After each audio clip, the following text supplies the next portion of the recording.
Cidades em Debate. Apoio. Bom Tempo, planejamento financeiro. Planejando o seu futuro, protegendo o seu presente.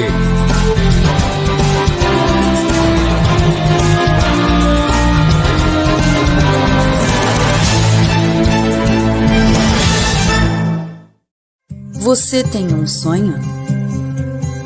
E gostaria de realizá-lo ou acha impossível?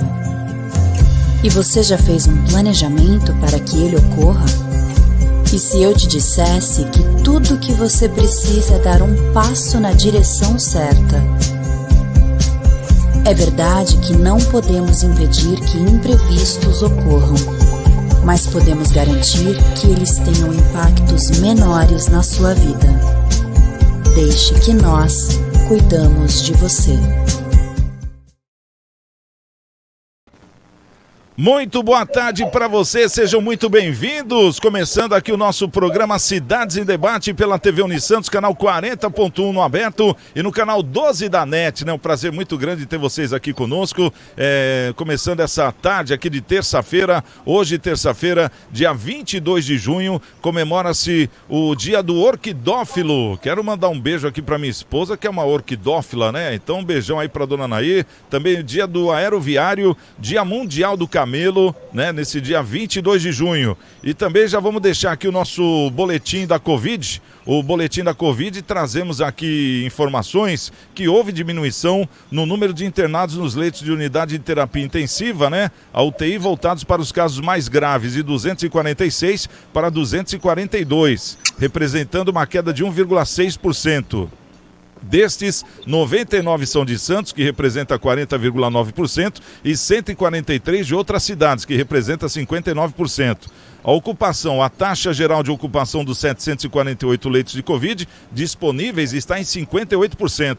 E entre os 387 leitos de UTI, a ocupação é de 63%. Na rede SUS, a taxa é de 56% e na rede privada é de 71%. E tem esse site aqui, né, o santos.sp.gov.br/saúde/dados coronavírus, para você ficar por dentro também de tudo que acontece, tá certo? Bom, vamos trazer os nossos convidados essa terça-feira, dar uma boa tarde aqui para o nosso querido doutor Maurício Baltazar. Alô, doutor Maurício, boa tarde, seja bem-vindo. Semana já começou, terça-feira hoje, né? E que venham os outros dias, né, doutor? Boa tarde, Santiago, boa tarde, telespectadores, ouvintes, internautas. Vamos lá, mais uma semana. Terça-feira, ainda no início desta, vamos realizar um bom programa, orientar bem aí, discutir bem os assuntos do interesse público e, quem sabe, tornar a nossa sociedade um pouquinho melhor, Santiago. Tá certo, doutor Maurício. Conosco também o nosso querido vereador da cidade do Guarujá, o Sidão. O pessoal conhece ele como Sidão, né? O Aparecido dos Santos. Ô Cido, como é que você tá? Tudo bem? Seja muito bem-vindo mais uma vez no nosso programa, hein? Que bom recebê-lo aqui de novo, hein, Cido? Santiago, eu que agradeço, muito boa tarde, essa bela terça-feira aqui, estamos aqui no seu programa, todos os nossos ouvintes, o público ouvinte aí, os internautas, vamos falar muito aí dos direitos aí da nossa cidade, da nossa Baixada Santista no todo aí, e com assuntos diversos aí, é sempre um prazer estar aqui com você, viu? Muito obrigado pelo convite, antes de mais nada. Tá certo, nosso querido Cido, e conosco também fazia um tempo, hein, o nosso querido Paulo Schneider. Paulinho, você estava viajando, sumiu do programa, tá tudo bem com você? Como é que tá? O Paulinho, que é o dono da Beach Fit, moda praia fitness, né? Fabricante para todo o Brasil. Tudo bom, Paulinho? Boa tarde, boa semana. Boa tarde, Santiago. Boa tarde, doutor Baltazar, Cido. Boa tarde aos telespectadores aí do nosso programa. Na realidade, eu estava trabalhando, viu, Santiago? Eu estava trabalhando bastante, e eu estou meio fugido aí do seu programa, mas obrigado novamente pelo convite, e quando precisar, nós estamos aí. Obrigado. Tá certo. Bom, já vamos começar aqui o nosso programa com o nosso primeiro assunto, e um assunto que foi muito debatido no dia de ontem, né, segunda-feira, aconteceu na tarde de domingo, inclusive ontem a balsa ficou com aquele trabalho bem moroso, né, porque segundo especialistas, com aquele acidente do navio, que aconteceu na tarde de domingo, a balsa está com uma gaveta a menos. Eles chamam de gaveta, né? Aqueles lugares de estacionar a balsa. Então está com uma gaveta a menos. Então isso dá um transtorno tremendo, né? Para quem depende desse serviço, que já estava no limite. Então vamos saber aqui o que aconteceu. Tem aqui a informação. De acordo com dados do portal oficial do Departamento Hidroviário, a travessia Santos e Guarujá operou normalmente, né? Nas primeiras horas de segunda-feira, mas depois ficou ruim de atravessar. Essa que é a grande verdade. Tudo isso por causa da colisão do navio, né? Segundo a apuração, o navio da Hamburg Sud colidiu contra uma balsa de carros que estava atracada do lado do Guarujá, na travessia em Santos, por volta da 1h30 da tarde do último domingo, e a embarcação saiu arrastando, né? Não apenas a balsa com o bicicletário, e também arrebentou parte da estrutura de concreto do atracadouro, né? Segundo informações das autoridades, não havia ninguém na balsa no momento da colisão e ninguém ficou ferido durante a ocorrência. E agora a Capitania dos Portos investiga a ocorrência para apurar o que propiciou a colisão, levando ao incidente. Iveson Rocha, que é engenheiro e chefe de operação do Departamento Hidroviário, ele previu problemas com a travessia nas próximas semanas, né? Ele disse que horários de pico devem ser evitados, pois estaremos operando com uma gaveta de embarque a menos do Guarujá, o que vai gerar transtorno aos usuários, ele explica. E o Rocha ainda apontou que é muito cedo para dizer o que pode ter causado a colisão. Segundo ele, o navio saiu totalmente da sua rota e já bateu desgovernado. Agora fica aqui a pergunta, né, o doutor Maurício? Já é o terceiro acidente de navio no mesmo ponto. Será que tem, que nem o retrovisor do carro, assim, um ponto cego ali? Porque não é possível, né? O terceiro navio, ainda mais com a tecnologia toda que nós temos hoje em dia, fica difícil saber, né, doutor? Que nem diz aí o engenheiro, né? Santiago, me parece que houve erro humano, ou pelo menos falta de cautela dos prepostos, dos profissionais envolvidos nesse transporte. Porque, pelos vídeos que a gente pôde verificar, por exemplo, eu não vi nenhum rebocador acompanhando essa embarcação. E como está ventando muito esses dias, né? Inclusive recebemos aí a previsão e tal de ventos fortes, eu suponho que o vento tenha contribuído para esse acidente. Mas se era prevenível, né, foi previsto esse vendaval, essa condição toda, e é um ponto no trânsito de navios ali capital, onde sempre ocorrem acidentes, me parece que a boa cautela, né, recomendaria o uso dos rebocadores para, no caso de um acidente, e pelo jeito não tinha. Talvez o excesso de confiança dos profissionais envolvidos, e portanto a culpa, tenha o dedo nesse acidente aí. Mas o que é mais lamentável no meu ponto de vista, Santiago e colegas de mesa, é que em pleno 2021 a gente está discutindo um acidente que é recorrente, né? Sempre está acontecendo nesse ponto, sempre tem acontecido de carros cair no canal por causa da balsa, enfim. Já nós estamos muito atrasados, né? A ligação seca, a ponte, o túnel já devia ter ocorrido, e aí temas como esse sairia do nosso cotidiano. Então, eu espero que nossos administradores se preocupem com o aumento de números de acidentes desse tipo e materializem logo esse sonho de toda a região, de Santos e Guarujá, no sentido de fazer essa ponte seca ou túnel, Santiago. Essa seria a solução.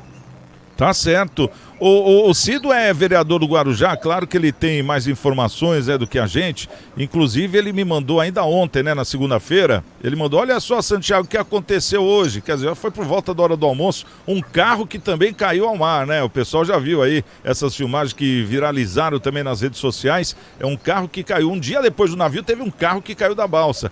Será que é por causa do serviço? Quer dizer, a balsa ficou empacada, né? 1 hora para embarcar. Então, quer dizer, acaba colocando mais carros do que se pode. Um acidente provoca o outro, é mais ou menos isso, Cido? Como é que você vê essa situação? Bom, Santiago, eu vejo também por esse lado, acredito nisso, porque esse problema que enfrentamos de balsa é um problema arcaico, antigo, né? Já era para ter, já existia alguma coisa. Pra você ter noção, nós temos uma travessia seca feita por linha férrea, Vicente de Carvalho, a Ilha Barnabé.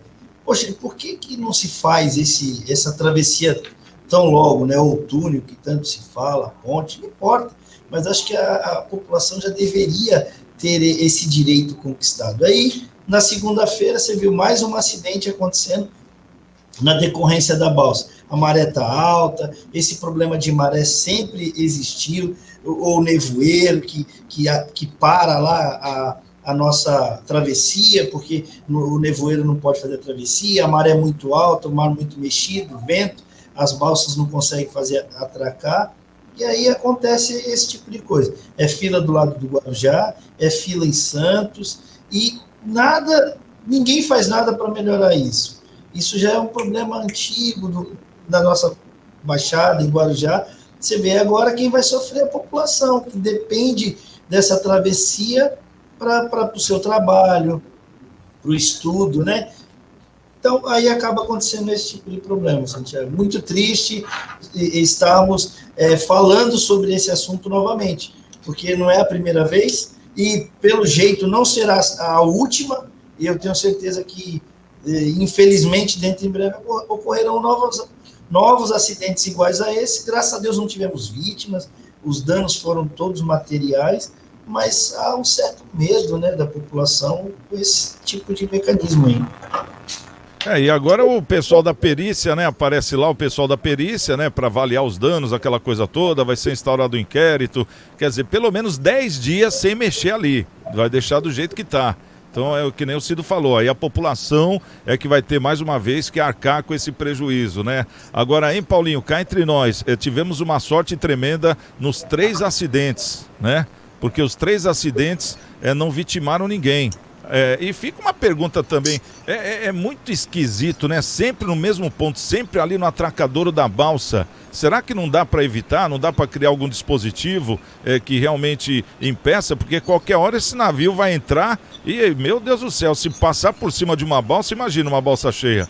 Pelo amor de Deus, não dá nem para pensar a desgraça que vai ser. E o pessoal tá dando pano para manga aí para sorte, né? Porque eu acho que já tá vencida essa sorte, né, Paulo? É isso mesmo, Santiago. Eu morei no Guarujá há muito tempo atrás, mas eu morei uns 12 anos no Guarujá e parece que essa retórica é recorrente, né? As filas, acidente de balsa. Aí eu lembro que quando ventava muito forte, ficava paralisada as travessias, né? E esse acidente, novamente, né? É um acidente recorrente do mesmo lado, se não me engano, é o 4º acidente em 10 anos que a gente tem aí de colisão em atracador, essas coisas todas. Mas esse acidente aí com essa moça que caiu aí no meio do canal, com o carro. Então, acho que demorou já essa travessia seca, ou por via de túnel, ou por via de ponte, mas eu acho que a população, isso aí já está clamando já faz muito tempo, já estamos atrasados em relação a isso. Eu acho que as autoridades têm que investigar, né? Seria leviana da minha parte falar o que aconteceu. Primeiro que eu não sou nem comandante de navio, não tenho nem experiência, porque eu sei que foi divulgado pela mídia que tinha 2 práticos dentro do navio comandando essa travessia aí, esse deslocamento desse navio aí para a Barra, mas tem que ser bem apurado. Se for algum problema humano, que o Dr. Baltazar comentou, algum excesso de confiança, algum problema técnico, a falta dos rebocadores também tem que ser checada, porque não foram usados rebocadores se estavam esse problema climático aí de ventania. Eu acho que tem que ser tudo bem apurado, né? E vamos torcer para que saia logo essa ligação seca aí, que nós já estamos atrasados faz anos nisso aí, né? A ligação seca, claro que vai ser a nossa saída, o nosso alívio, vamos dizer assim, se for um túnel, né, vai ser o nosso alívio. Mas o nosso problema hoje é essa travessia. E o que chama a atenção, né, doutor Maurício, é que, segundo a gente estava conversando aqui fora do ar, naquela nossa resenha, aí o doutor até comentou, olha, eu não sei, eu achei que faltou rebocador ali, eu não sou nenhum especialista, mas pelo que a gente percebe, principalmente sendo um dia de vento, porque aquele navio, a altura que ele, quer dizer, ele vira uma vela, né? Essa que é a verdade. Imagina o vento empurrando ele para a lateral, que devia estar ventando contra ali o atracadouro de balsa do lado do Guarujá. Eu acho que por mais experiência que o prático tenha, né, como foi comprovado ali, 2 práticos dentro do navio, e os 2 não deram conta, porque na hora que o trem desembesta, ninguém para. E aí não adianta retroceder, né? Tem que ir para frente arrastando o que tem para tentar acertar de novo, que foi o que ele fez, né? E gerou esse prejuízo todo. Agora fica a pergunta aqui, ô doutor, você acha que no caso os rebocadores deveriam estar lá mesmo ou foi só uma impressão? Não, eu penso que sim. Eu faço exercícios todo dia na praia e mesmo em dias bonitos, em dias lindos, eu vejo alguns navios sendo socorridos, assessorados por rebocadores, né? Então eu fico imaginando, por que num dia como esses que nós estamos tendo, que os ventos estão com uma certa velocidade, certa força, por que não? Né? Se tem lá 2 práticos, significa que precisava de algo a mais. E o algo a mais, no caso, no último momento, é o rebocador. Não sei, me parece que faltou sim o rebocador, e aí nesse caso faltou então uma legislação ou uma força de coerção que não deixe na mão de um indivíduo decidir se precisa ou não de rebocador. Vamos fazer regras objetivas. Se tiver um dia em que a velocidade do vento estiver superior a tal medida, não sei qual 60, 80 quilômetros, que seria capaz de influenciar no trajeto de um navio, impor que tenham que ter rebocadores, nem que seja para socorrer no último momento e evitar uma tragédia maior. Pior do que ceifar vidas, que é uma das hipóteses que vocês levantaram aqui, e é plausível. Fica imaginando, então, Santiago, se aquele rasgo lá no casco do navio não fosse tão grande que fosse capaz de afundar o navio ali no meio do nosso canal. O que seria da nossa economia, do nosso... Entende? É um risco muito grande que nós aqui, cidadãos do Santos, do Guarujá, não podemos correr esse risco, não devemos. Então, se existe esse risco, vamos mitigá-lo. Vamos colocar uma norma, não vai depender do prático. O prático é que nem jogador de futebol, que nem eu, como você, tem um dia que não está bem. E aí, no dia que não está bem, permite que algo desse tamanho aconteça? Ou com a possibilidade de ser maior, como esse exemplo que eu estou citando? Então, vamos pôr uma regra. Acima de 80 km por hora de vendaval, é obrigado a ter o rebocador para puxar, para trazer, para corrigir, e ponto. Me parece que seria uma alternativa. É óbvio que eu não sou da área, mas os técnicos da área certamente terão outras muito melhores capazes de evitar um acidente como esse. E aquela água que estava saindo lá do navio, depois daquele rasgo no casco, é o do lastro, né? Exatamente. Que eles têm lá aqueles tanques com água para estabilizar o navio na água, né? Por aí você vê o tamanho do bicho. Precisa até de tanque de água dentro dele para poder estabilizar, né? Hein, ô Cido, o que o pessoal falou aí no Guarujá depois desse acidente? Eu acho que o comentário foi maior do que aqui em Santos, né?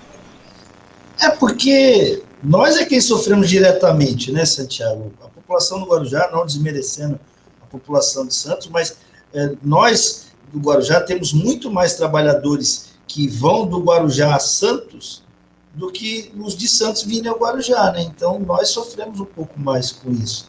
E Guarujá, eu costumo dizer que sofre de todas as formas, né? A gente sofre lá com o problema da Ecovias, porque nós pagamos ali a saída da Imigrantes, da Cônego Domênico, pagamos pedágio, temos que pagar a balsa para sair, se tivermos que... O único lugar que a gente não paga é pela Rio Santos, ainda, né? Mas a população sofre com isso. Então, quando tem esse problema na balsa, aí você não sabe o transtorno que é para o comércio aqui na Avenida Ademar de Barros, transtorno geral para todo mundo, porque aí acaba a paciência da pessoa muda, o humor muda, é confusão, e tudo é do nosso lado aqui. Aí atravessa para o lado de Santos, eles conseguem ter um bolsão ali na ponta da praia, eles acumulam ali um maior número de carros e fica tranquilo, eles conseguem desviar o trânsito antes. E a outra via da margem da praia, ela é livre. Do lado de cá não tem comércio nenhum. Nós não, nós estamos em uma via de comércio dos dois lados, muito estreita, e a fila da balsa acaba ficando quilométrica e atrapalha muito a nossa cidade como um todo. Aí, os comerciantes dessa região ali sofrem muito, porque não tem onde a pessoa parar, estacionar, e aí acaba mexendo na economia. Aí no caso ali da Piaçaguera, os vereadores já se uniram alguma vez para tentar conversa com a Ecovias, para ver se retira aquele pedágio? Teve alguma conversação nesse sentido ou não, Cido? Eu criei uma comissão de assuntos relevantes, pedi informações ao governo do estado e à própria Ecovias, e foi negada a minha informação. Eles não me deram informação essa situação. Conversei com o meu jurídico, se eles não, doutor Maurício pode me orientar até melhor, se eles não me derem informações a esse respeito, Santiago, eu vou impetrar um pedido a liminar na justiça, porque eu quero essas informações, é meu direito, nós criamos uma comissão para isso. Veja bem, Santos não paga pedágio, Praia Grande não paga, Cubatão não paga, São Vicente não paga, só Guarujá e quem Bertioga, né? Bertioga, se subir pela Mogi, não paga pedágio, mas se vier pela Rio Santos, pegando a Cônego Domênico, vai pagar pedágio também. Só nós pagamos pedágio. Então, qual é a nossa propositura? Qual é a nossa ideia se a Ecovias nos procurar o governo do estado? Que suba a cabine de arrecadação lá para cima, né, no final dela, na imigrante, se você vai conseguir que diminua o valor, é claro, que esse pedágio aqui seja igual ao pedágio de um rodoanel, com um valor simbólico, de R$ 2,90, R$ 3,00, não sei, não importa, mas o valor que se paga R$ 12,00 para subir e de R$ 28,00 para descer é um absurdo e é só conosco, nós é que sofremos isso diretamente. Então, assim, você já tem o valor da gasolina e do etanol aí absurdo, aí você tem essa despesa com pedágio ainda. Eu acho que, se eu não me engano, é um dos pedágios mais caros do país, é esse pedágio que nós pagamos. É uma forma minha de ver. Se subir a bandeira a cabine e cobrança do pedágio, lá para o final da Imigrantes, eu acho que vai pegar um público maior, você pode diminuir, e você resolve o problema da população aqui. Você vê, eu tenho que ir a Santos hoje, literalmente, eu tenho que ir a Santos. Se eu for pela estrada, eu pago. Se eu for pela balsa, eu vou ter o desgaste de tempo, porque, como bem falamos, estamos falando aqui do problema da travessia, que a fila é grande, eu vou ter o estresse do tempo e o valor, a perda. Olha, eu sofro 2 vezes. Então, assim, é de se pensar. Eu briguei por isso. Estou brigando, não tem sido fácil, o governo do estado não nos respondeu, né? E é muito menos a Ecovias, mas o doutor pode até me orientar melhor aí, doutor Maurício pode me orientar melhor o que fazer. Né? Afronta o direito de igualdade, né? Se Santos e Cubatão, que tem tanto interesse no cais, nas estradas, no acesso a São Paulo, quanto Guarujá, e não pagam pedágio, eu não vejo qual razão ou justificativa técnica para impor ao Guarujá o pagamento sozinho. Né? Então, me parece que só pelo direito constitucional você tem justificativa relevante para tomar medidas judiciais. Mas talvez você não saiba, então eu vou pedir licença para informar. Uma das pessoas mais especializadas em pedágio, em ecovias aqui na Baixada Santista é o José Nilton Lima de Oliveira, o presidente da Câmara aí do Guarujá, em razão das demandas que, inclusive, eu também representei quando da defesa aí do sindicato, da CTA, e ele sabe muito bem planejar, inclusive, não só o aspecto judicial, que é importante, mas existe todo um trabalho aí circunstancial que o povo do Guarujá pode fazer, né, sob o comando dele ou não sei se é do interesse dele, mas enfim, nós já fizemos, num passado não muito recente, e conseguimos diminuir o pedágio só para a classe dos caminhoneiros, por um determinado lapso temporal. E aí, nesse caso de desigualdade ou afronta ao direito de igualdade pelo Guarujá, pelos munícipes do Guarujá, é absolutamente possível fazer o mesmo. Se vocês começarem a discutir, exigir exibição dos documentos, estudo científico e técnico que determinou ao Guarujá pagar e Santos não, Cubatão não, eles não vão exibir porque eles falam não muito grande, mas vem formalmente. Aí, concomitantemente, o povo do Guarujá faz um movimento, começa todo mundo a pagar lá o pedágio com moedinha e tomar lá, fazer um trabalho social, inclusive de mídia que vocês têm, que nós temos. E depois ameaçar a justiça, eu tenho certeza que você vai conseguir, como conseguimos no ano passado, capitaneados pelo Zé Nilton, baixar, acho que foi por menos da metade o preço do pedágio para os caminhoneiros. Então, assim, é uma batalha difícil, não é fácil, porque é uma fonte de renda, recursos para todos eles, e as eleições estão aí, eles não vão querer diminuir mesmo, não vão querer trabalhar nesse tema, mas é possível, Cido, e se quiser ajuda, conte comigo, nós estaremos aí para ajudá-lo nesse sentido, tá bom? Agradeço, viu, doutor? Muito obrigado, viu? Olha, já conseguiu um aliado aí, ô Cido, já conseguiu um aliado e um bom aliado, hein? O doutor Maurício é casca de ferida, como diz o outro, né? Bom, vamos trazer aqui uma informação não, isso aqui vai ser mais um pedido, né? Aquele nosso pedido da nossa campanha de alimentação que a gente está fazendo.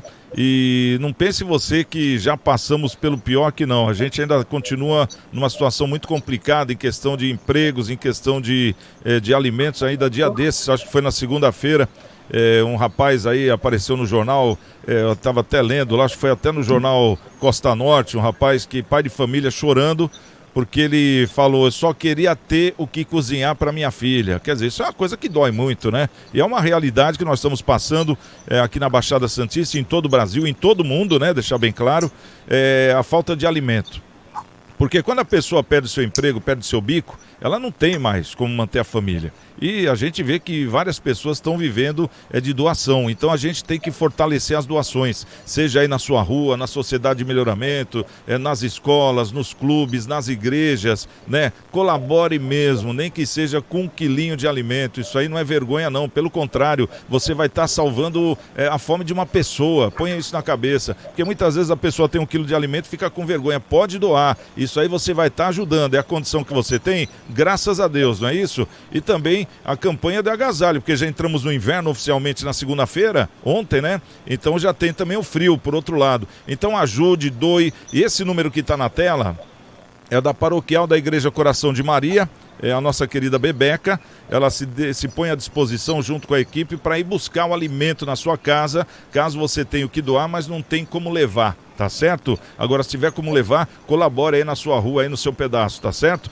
É o 32237381, esse é o número para você ligar e marcar um horário, combinado? Bom, nosso Cidades em Debate, tem aqui as nossas redes sociais também, é o Facebook Cidades em Debate, o WhatsApp 996031485 e os programas, tanto esse como muitos outros, estão lá no Cidades em Debate no YouTube.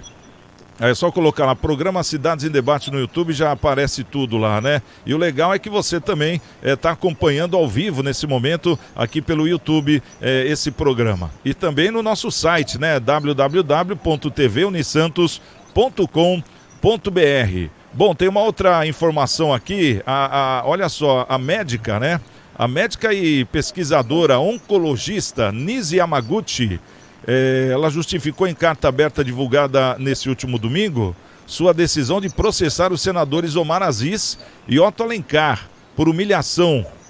Ela que foi lá na CPI da Covid e realmente ela foi humilhada, foi chamada de mentirosa, enfim, trataram ela mal. Olha, realmente deu uma indignação para quem estava assistindo. E ela pediu à justiça que eles a indenizassem em 360 mil como reparação por danos morais, valor que ela promete reverter integralmente aos hospitais que tratam crianças com câncer. A médica disse terem sido notórios e de conhecimento nacional o desrespeito e a humilhação que ela passou durante o depoimento prestado na CPI da pandemia no Senado Federal.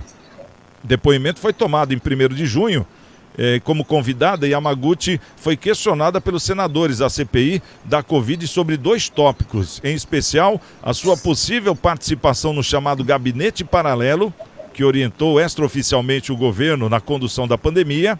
E o segundo assunto, sua defesa na prescrição de cloroquina e hidroxicloroquina no tratamento precoce da doença. Bom, já que se trata de um ato jurídico, vamos chamar aqui o doutor Maurício para dar a primeira opinião. Doutor Maurício, ela está certa? Certíssima, Santiago, certíssima. Foi muito maior do que mero aborrecimento, uma discussão, um embate de interesses diversos, né? Os membros lá da CPI, né, exageraram demasiadamente, eles estão ali fazendo, não estão julgando, eles estão usando a CPI de palanque para capitalizar patrimônio eleitoral aí para as próximas eleições, e aí abusaram daquele direito, né, do direito de perguntar, de rebater, de cortar a fala dela, enfim, ela foi ofendida muito mais do que um mero aborrecimento, ou seja, as palavras, os adjetivos utilizados, aborreceram ali a alma da pessoa, né? Elas ofenderam realmente a sua integridade moral e, portanto, devem sim responder pelo ato ilícito e reparar essa indenização que me parece ser muito justa. Ela sentiu, todo mundo viu, né? Ela se ofendeu. Ela não é aquele tipo de pessoa que recebe ofensa e já se defende ali. Ela ficou sentida e a mácula verberou aí por toda a nação, todo mundo ficou sabendo, todo mundo comentou, e aonde ela vai, houve gracinhas, enfim, reflete na família, enfim. Ela tem sim o direito e deve ser reparada na indenização que eventualmente o juiz fixar, e pelo que eu vejo aqui, a indenização pedida, R$180 mil para cada um dos agressores, não está tão alta em razão do nível econômico que eles sustentam, então me parece que ela vai receber sim. Se fosse eu, juiz, eu daria 100% do pedido para ela, ação totalmente procedente, Santiago, indenizaria a doutora.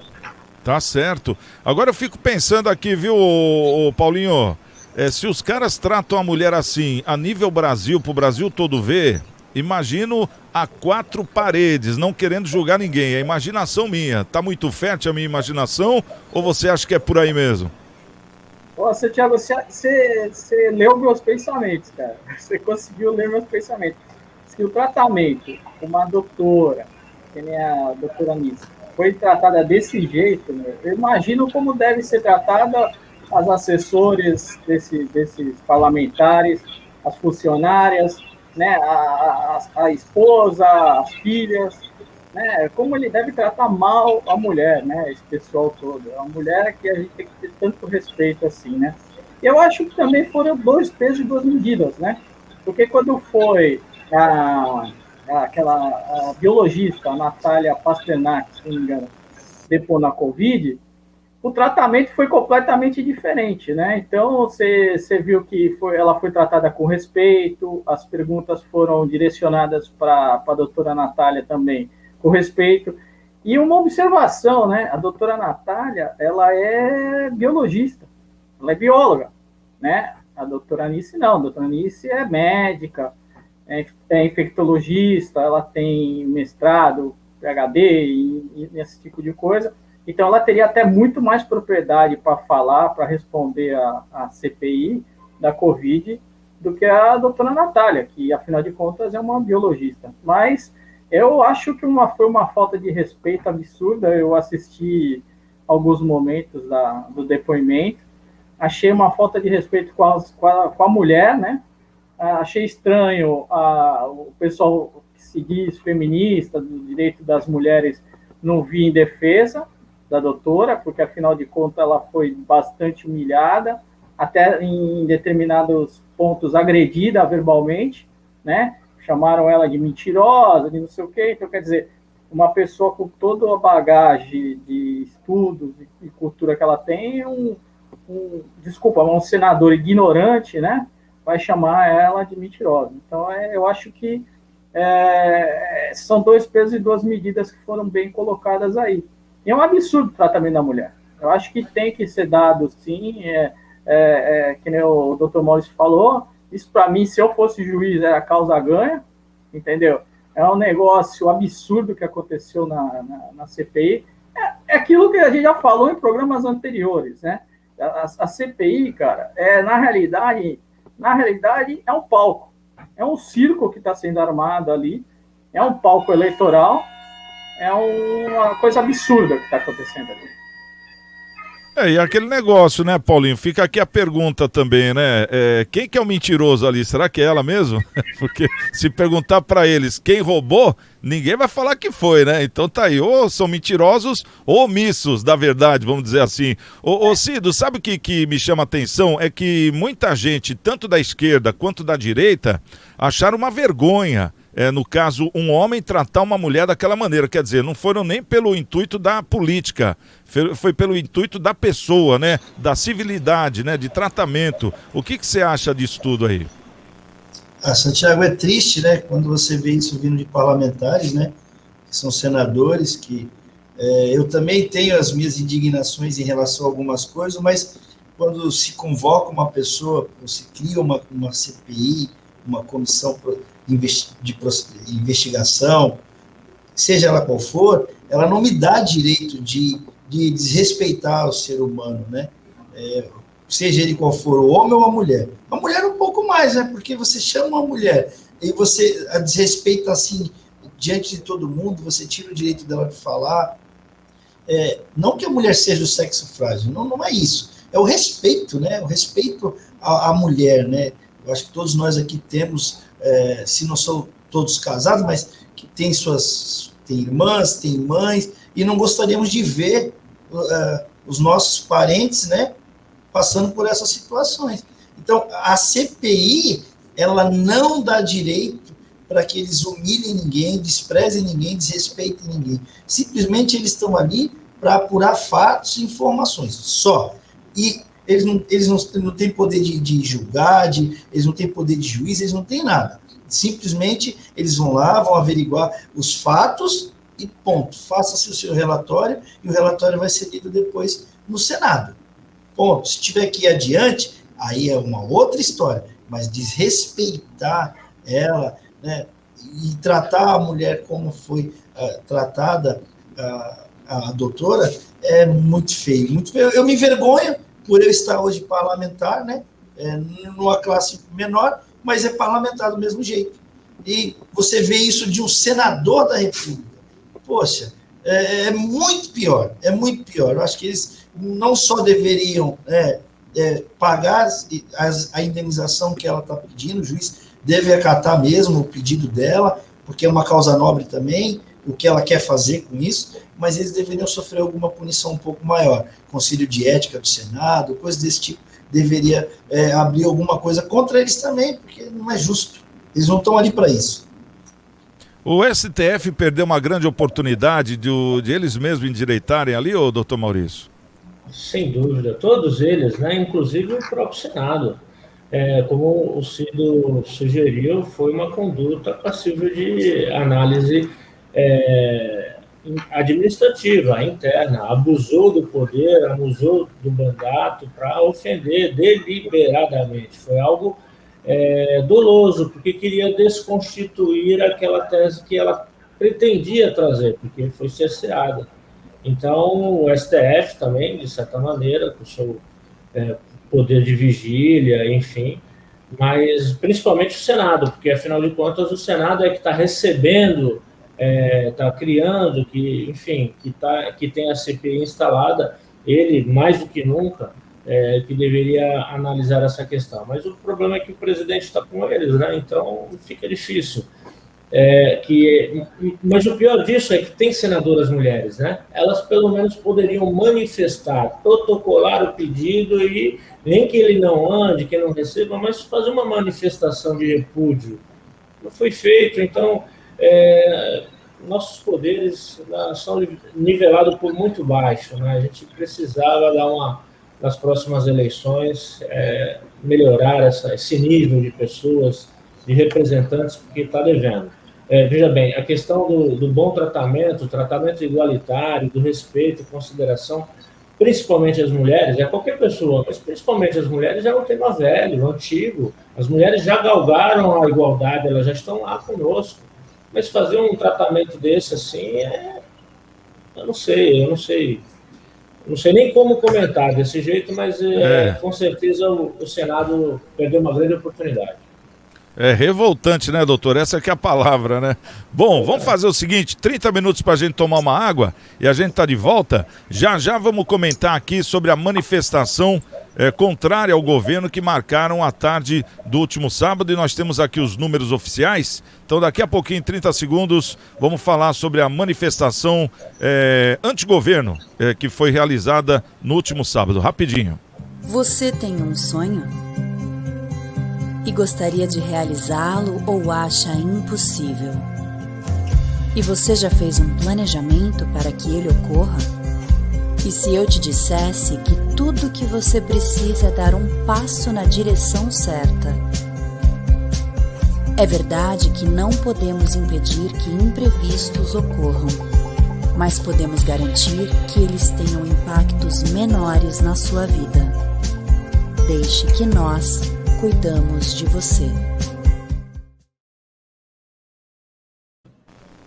Bom, nosso programa Cidades em Debate, lembrando que o Cidades em Debate é de segunda a sexta-feira, da 1 da tarde até as 2 da tarde. A gente traz sempre assuntos da nossa região, do Brasil e do mundo, para a gente debater, poder discutir aqui com o pessoal da nossa Baixada Santista, especialistas, autoridades, empresários, enfim, todo mundo tem o direito de falar. E agora nós vamos trazer aqui uma informação sobre as manifestações que tiveram aí no último sábado por todo o Brasil, manifestações contrária ao governo do presidente Bolsonaro, marcaram a tarde desse último sábado em todo o Brasil. Com início previsto às 16 horas, a capital paulista registrou o maior protesto do país. O trajeto dos manifestantes iniciou-se na Avenida Paulista, na altura do Museu de Artes de São Paulo, o MASP.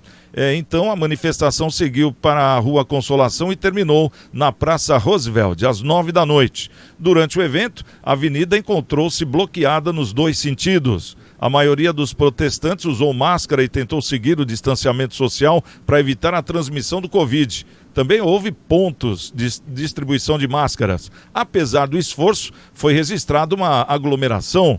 Concentrados na Praça do Ciclista, na Consolação, ciclistas também protestaram, partindo em pedalada pela cidade antes de se juntar aos manifestantes na Paulista.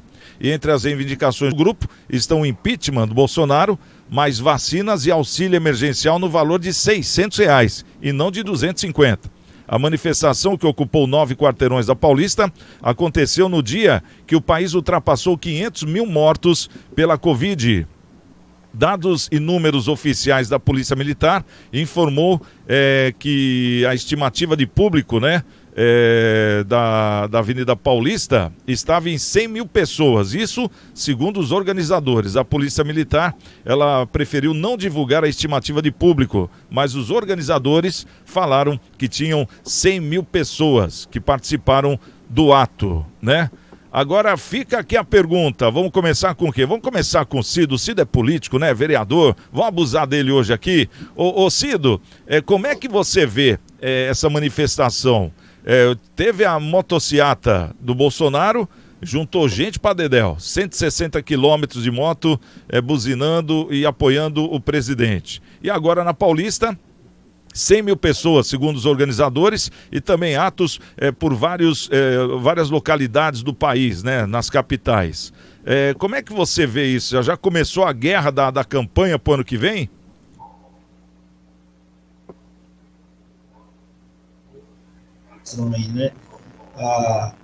Conseguimos ver aí esse embate político aí, chega o governador João Dória, ele não fala nada se não for atacar o presidente Bolsonaro. Você vai ao presidente Bolsonaro, ele vai a uma ação, ele ataca o PT, ataca, eles falam os vermelhinhos, ataca aí o Bolsonaro. Você vê, recentemente recebemos aqui no Guarujá a visita de dois ministros de Estado, o ministro de Turismo, Gilmar Machado, e o ministro da Saúde, o Queiroga. E ambos, dos seus discursos, vão lá e falam mesmo, atacam esquerda, atacam o centro, seja ele o que for. Mas isso já é o cenário para 2022, Já começam aí a se movimentar. Uns pró, outros contra, E a verdade é que quem sofre nesse jogo todo é a população, o povo, Porque porque fica um jogo de puxa para cá, empurra para lá. Você vê, a vacina já poderia ter chegado antes, aí um fala que é bom, outro fala que não, aí um fala da cloroquina, outro fala que é azitromicina, outro fala que nada disso é eficaz, e fica esse jogo de empurra, e aí você vai conversando com algumas pessoas que pegaram, aí você começa a ver, né? Tivemos aqui no estado da Viuípe, pegou, ele tomou cloroquina, tá lá, aí ele viu que, poxa, eu tô indo contra a saúde, contra o direito do cidadão falar a verdade. Aí ele se exonerou do cargo. E assim você vai vendo outros que pegaram, né? Então, acaba tendo esses protestos para cá, puxando para lá, aí um fala que o número dele é maior, o outro fala que o número é maior, mas o que isso muda? O que muda? Não muda nada. Não muda nada, porque quem sofre com tudo isso é a nossa população. O resultado dessas manifestações, eles têm que ser na urna. A urna é que tem que falar, mostrar a insatisfação da população. Você ir para a rua, você ir manifestar, você andar de moto, você aglomerar, levantar bandeira, levantar faixa, eu não vejo que é resultado. Não vejo resultado nisso, infelizmente. Tá certo. Ô, Paulinho, fala pra mim, o que você viu aí na manifestação, o que você pôde tirar disso? Tem alguma opinião conclusiva ou não? Santiago, eu vou falar, eu sou um democrata de carteirinha, né? Eu acho legal, acho que é válido, né? Teve as manifestações aí pró-governo, agora tem manifestações contrárias ao governo. Eu acho válido, acho que tem coisas boas que o Bolsonaro fez, tem coisas ruins também que ele fez, né? Eu acho que é um direito de se manifestar aí da população. Mas é que nem o Ciro falou, é verdade, isso tudo é uma prévia eleitoral, não tenha dúvida disso. Isso aí é uma prévia de poder político eleitoral para 2022, né? Que está vindo aí. Então, seria uma via aí, o PT com o Lula de um lado, outra via do Bolsonaro com a direita e talvez uma terceira via com algum outro candidato que a gente não sabe direito. Mas é complicado. No meio dessa briga toda, quem sofre mesmo é a população. A população aí que podia ter recebido as vacinas um pouco antes, a população que também teria direito a ter um tratamento precoce, que já foi provado que é saudável, que tem universidades que testaram, que falaram que é válido o tratamento precoce. Então, quer dizer, na realidade, o pessoal não está muito afim da população, estão brigando aí por problemas políticos, né? Por disputas políticas, né? Mas eu acho válido, é uma disputa de forças que o sistema democrático aí permite. Acho que essas manifestações aí sem violência, né? Que a pessoa tem que se manifestar, mas sem violência, sem querer quebrar agência bancária, sem querer quebrar correio, sem querer quebrar supermercado, ou sem querer depredar o patrimônio dos outros. Se manifestando pacificamente, eu acho tudo válido. Eu acho que o contraditório é o que faz legal a democracia, né? Você tem que saber escutar a pessoa que não tem as mesmas opiniões que você. Tá certo. Doutor Maurício, eu particularmente eu converso com pessoas da direita, eu converso com pessoas da esquerda, e uma coisa que eu tirei até para fazer uma pergunta aqui, é que, aquelas pessoas, pelo menos a impressão que eu tenho é essa, segundo as conversas que eu tive, as pessoas que seguiram o Bolsonaro, né? Não foi a direita, seguiu o Bolsonaro, até no passeio de moto lá, a motociata. E o que eu noto, porque eu perguntei até para algumas pessoas, então quer dizer que você vai votar no Lula? Ela falou, não vou votar no Lula. Eu sou esquerda, mas eu não sou Lula. Então, fragmentou, a gente vê essa passeata aí pró-esquerda, não é pró-Lula. Fragmentou entre outros partidos, ou as pessoas estão esperando uma terceira vertente aparecer aí em nome da esquerda? Como é que está o seu entendimento nisso? Eu acho que é um pouquinho de tudo, viu, Santiago? Eu acho que fragmentou sim, a esquerda caiu na real, que afinal de contas foram milhões e milhões de desvios, né? Isso é público e notório, não tem mais discussão, tanto é que se recuperou um patrimônio muito grande, e a esquerda, pelo menos aquelas pessoas sérias, aquelas que ainda podem, aquelas que podem raciocinar, não são a tal da massa de manobra, né? Essas pessoas estão refletindo. Não vão votar, obviamente, no Bolsonaro, porque é o contrário do que eles defendem, e, portanto, estariam esperando uma terceira via. Eu não sou Bolsonaro, eu votei no Bolsonaro porque não estava feliz com o que estava acontecendo. E hoje, por exemplo, eu estou menos feliz com o Bolsonaro ainda. Eu sei que ele fez muita coisa boa, e hoje, se eu tivesse que votar, eu votaria no Bolsonaro, porque não vejo ninguém no cenário nacional capaz de fazer o que ele fez até agora, mas ele também fez, ou permitiu que fizesse coisas ruins. Por exemplo, essa recente reforma, entre aspas, da lei de improbidade administrativa, em que quem se votou lá no Congresso foram nada mais, nada menos do que os petistas, o PT, e o partido do Bolsonaro, inclusive o filho dele, que relativizou, que relaxou a lei de improbidade administrativa, permitindo até, em certos casos, o nepotismo cruzado, que é algo antigo que toda a sociedade combatia. Então, assim, Santiago, eu acho que tem um pouquinho de tudo. O Bolsonaro não é o melhor dos mundos, está longe de sê-lo, mas é o que tem hoje. Não vejo no cenário aí, o Ciro Gomes seria o mesmo do Lula, no meu ponto de vista. O Global lá, muito menos, nenhuma experiência em executivo. Eu não vejo ninguém. Talvez, já falei aqui uma vez, talvez o governador de Minas, pelo que ele está fazendo lá. Mas ele não vai largar o governo dele, ele ainda pode ter reeleição, ele não vai fazer uma crise no próprio partido para sair candidato à presidência da República.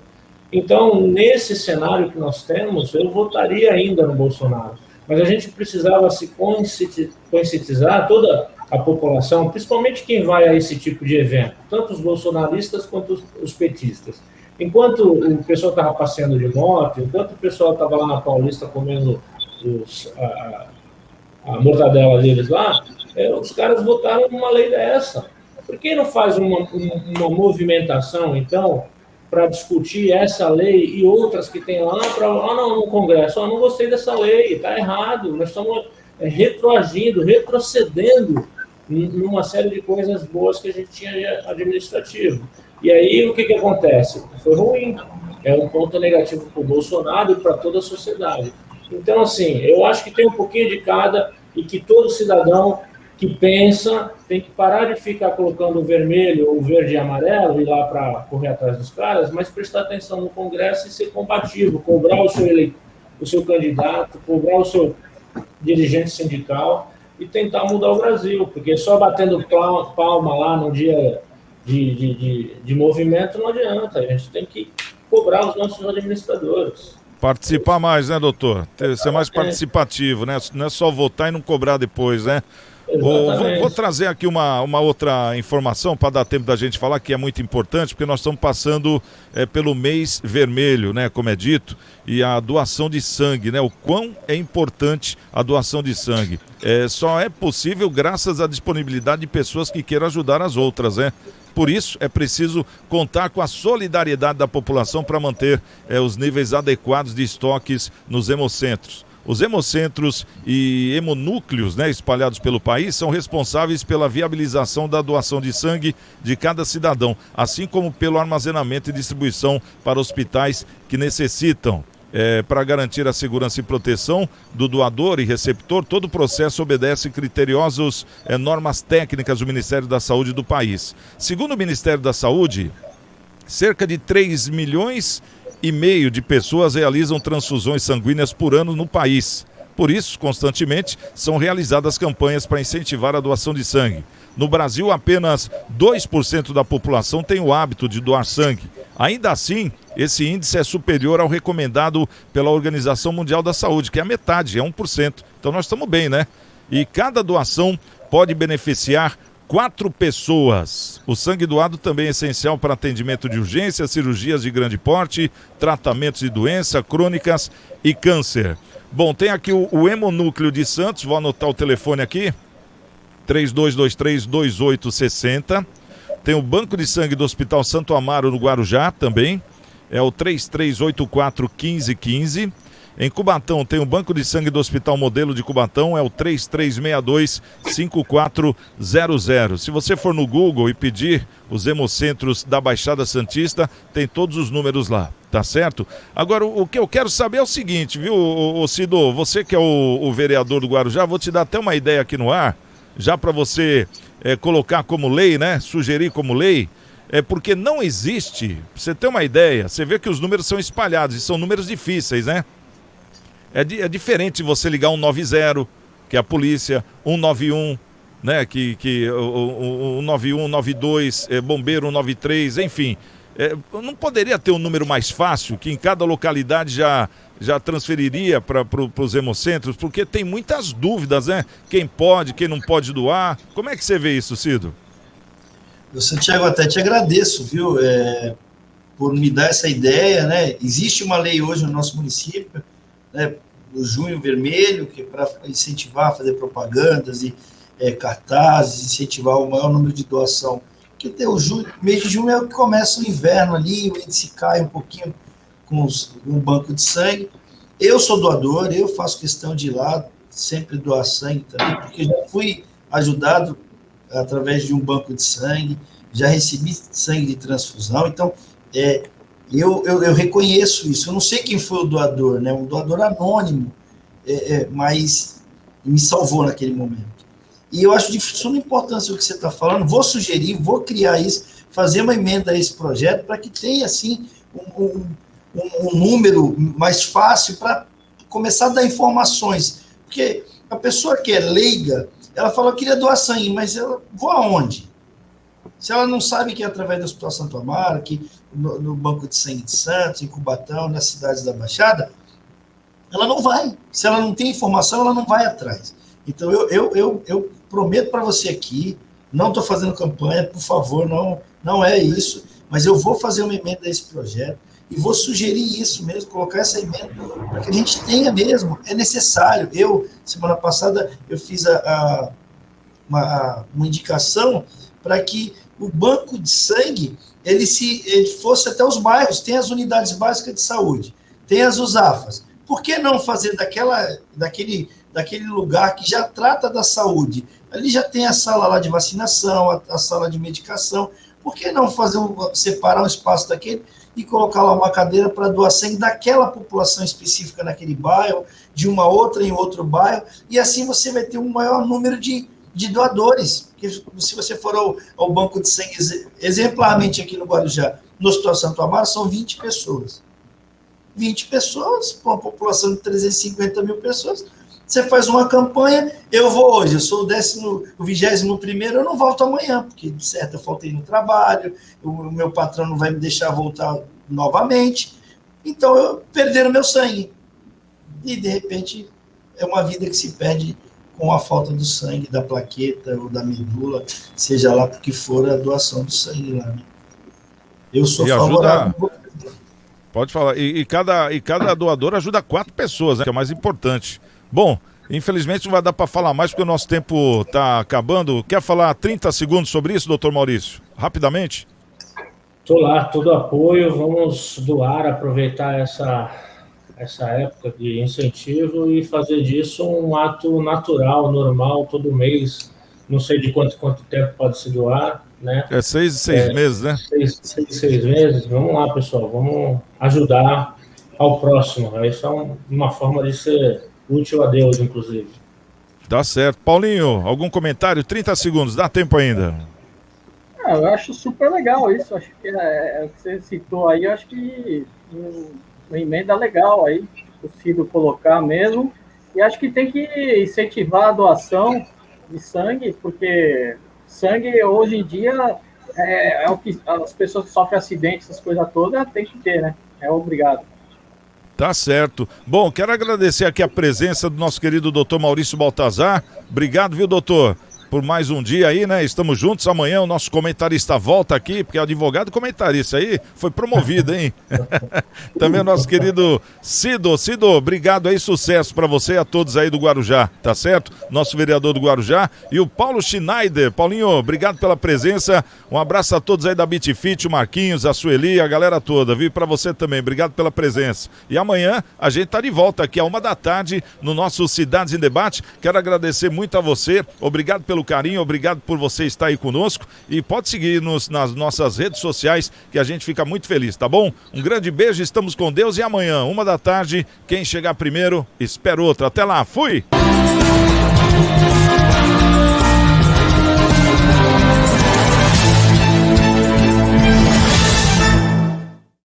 Você tem um sonho? E gostaria de realizá-lo ou acha impossível? E você já fez um planejamento para que ele ocorra? E se eu te dissesse que tudo o que você precisa é dar um passo na direção certa? É verdade que não podemos impedir que imprevistos ocorram, mas podemos garantir que eles tenham impactos menores na sua vida. Deixe que nós cuidamos de você.